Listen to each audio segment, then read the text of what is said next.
We have went back in time to go get one of the best builds of NBA 2K20. I'm talking to y'all about the rebounding wing. And now we done actually upgraded this build where he is cooking up, shooting threes from, boy, this is crazy. And if y'all don't believe me, you can see right here, we got that purple on us already. It's only just started in season 2. And we shooting 55% from 3 in season 2, and we ain't even got no high 3 ball. So if y'all want that jump shot, y'all go check it. But I ain't gonna waste y'all time. Let's get into the building. Now, as y'all probably seen on the thumbnail, man, this build is 6'9".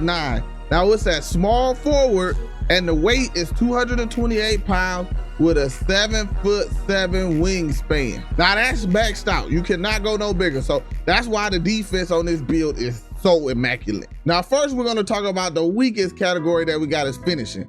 Now you see we got an 80 driving layup, a 55 driver dunk, a 60 close shot, and a 40 standard dunk. Listen, we needed the higher layup. Layups are actually pretty OP this game. And then the drive and dunk allows us to be able to get dunks. Like I say, for the most part when we open, but we do get a few contested dunks every now and then, but mostly it's the layup that carries us through the game. You get some of the better badges like two-stepper, scooper, badges like that helps you really finesse finish at the rim, because this is more of a finesse finishing build. Now, the one thing that I probably would change with this build is trying to get it a little bit more drive and dunk.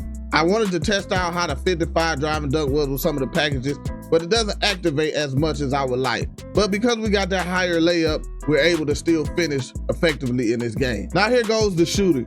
You have a 76 mid-range, a 76 three-point shot with a 69 free throw.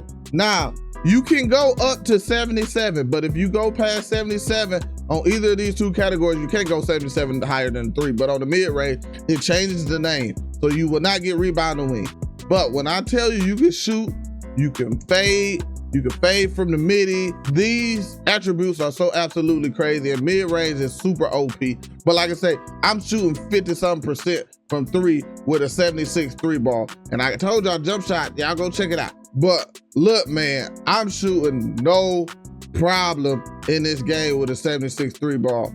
It is absolutely crazy what you can do with lower 3 balls in this game. And then, like I say, they buffed the mid-range, so now we can fade. If people playing us too high, we can go to the basket because we got enough finishing for that, and we can fade. And then even if you're playing off ball, you catch and shooting, everything like that with this build is absolutely crazy. Now the playmaking category is where this build really shines, and I don't think it shines because of the attributes itself. It shines because playmaking is really not that needed that much, like ball handle, maybe speed with ball, but it doesn't really make a big difference going from a 75, 70 to a 90 ball handle. You just move maybe a little bit faster, but with defense. Anyway, listen, I got a 75 pass accuracy, an 80 ball handle, and a 70 speed with ball. The 80 ball handle helped me get silver, unpluckable, and the way that I dribble, I don't get the ball stolen from me that often. It rarely happens. I'm telling you, it rarely happens. I'm not capping to you. I'm giving you the God's honest truth. It rarely happens to me. Now, I don't sit and just dribble in people's faces. That's why it doesn't happen to me like that. So if you want to dribble like that, you will get the ball plucked from you, but you don't need no issue, man. I'm getting by defenders so easy, man. It's crazy. I'm getting open threes, open mid-range fade, open midi shots, getting to the basket. Anything out there I can do on this build with this 80 ball handle and this 70 speed with ball. Now pass accuracy, we know pass accuracy, we ain't gonna get into it. Everybody knows 75 pass accuracy is good. Now this is my favorite part of the build. Y'all know I love my build to be able to play defense. And I'm telling you, I'm locking people up in 1v1 on this build, man. I got an 88 interior defense that gets me goal post move lockdown. I got an 80 perimeter defense that helps me get bronze clamps, which I'm telling you, as playing with 6'10" builds and not having clamps to playing with this build with a little bit lower perimeter defense, but having clamps, it is way better to have clamps on your build than not to have clamps. We got a 60 steal so we can get in them pass lane when we playing like 5v5 modes and stuff like that, 3v3. We got a 92 block that gets us goal anchor, and we got a 92 offensive rebound this time that gets us goal rebound chaser and a box out beast and a pogo stick. And we still got an 80 defensive rebound, but because we got that goal rebound chaser, I be snagging down there in the paint on the defensive rebound side. So when I tell you this build can lock down the court, especially in the paint, listen, this is probably the best defensive build that I have made, even over my 6'10" build, because we have such higher attributes. I'm telling you, I can take you there. There's nobody running by me. There's nobody off-ball pass stops that.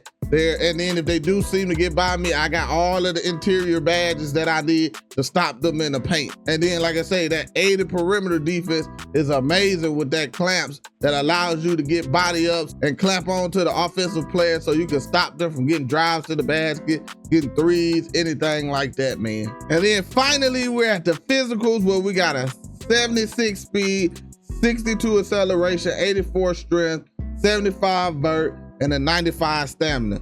So we know the physicals, like I said, help you move, help you rebound better.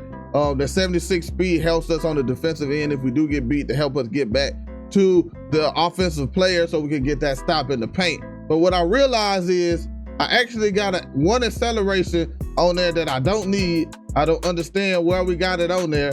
But you can actually take this, and if you want to, put it on your 3-point, get a 77 3-point, or you can put it on your mid-range, get a 77 mid-range, like I say, for the midi magician shots, because the midi magician shots go crazy. So it's up to you what you want to do.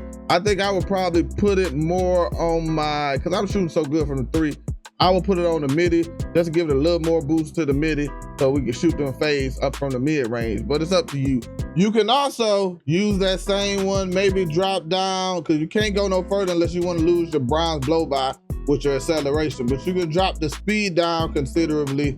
You know, if you want to go this low on speed, I don't suggest it, but just say you go to a 70, you can go to your drive and dunk, you can boost that up to maybe a 60 and still get that mid-range or that 3-point shot that you wanted on this build. And we still got, look, a little more. You can actually go 77 on the mid-range, and then maybe boost up a little bit, or you can drop your free throw down, put it back on the speed, and you will still get the name Rebounding Wing on this build. And then once we get the build name, y'all see shades of a bunch of people right here. Let's see who it is. Lamar Odom, J.M. McDaniels, my cousin, and Scotty Barnes. No, that ain't my cousin. Scotty Barnes. And you've built a rebounding wing. So listen, man, this build is absolutely crazy. I'm telling y'all, it is absolutely crazy. I enjoy this build so much. Like I say, this build goes crazy, especially with this jump shot that I found, man. So if y'all want to check out the jump shot video for this build, man, check out this video, man, right there.